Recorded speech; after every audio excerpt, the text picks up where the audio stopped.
Le livre de Job, chapitre 29. Job poursuivit son développement.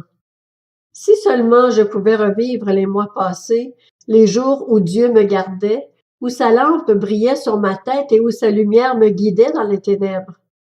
J'atteignais alors mon plein épanouissement.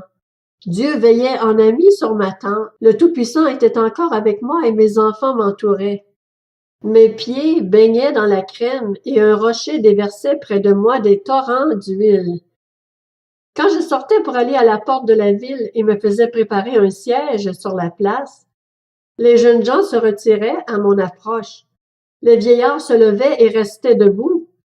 Les chefs arrêtaient leur discours et mettaient la main sur leur bouche. La voix des princes s'estompait et leur langue restait attachée à leur palais. L'oreille qui m'entendait me disait heureux. L'œil qui me voyait me rendait un témoignage favorable. C'est que je délivrais le malheureux qui appelait à l'aide et l'orphelin que personne ne secourait. Le mourant me bénissait. Je remplissais de joie le cœur de la veuve. Je me revêtais de la justice, elle était pour moi un habit. Mon manteau et mon turban, c'était mon respect du droit.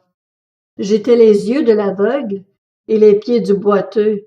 J'étais un père pour les pauvres. J'examinais la cause d'un inconnu.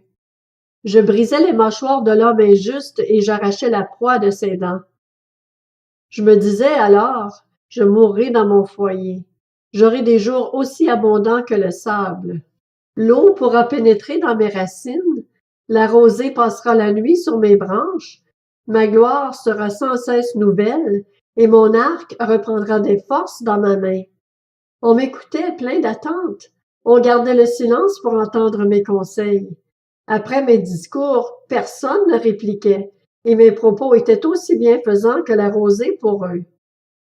Ils comptaient sur moi comme sur la pluie, ils buvaient mes paroles comme les dernières pluies. Je leur souriais et ils n'osaient pas y croire. Rien ne pouvait altérer le rayonnement de mon visage.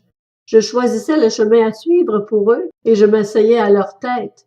Je restais là comme un roi au milieu de sa troupe, comme un consolateur auprès des personnes endeuillées.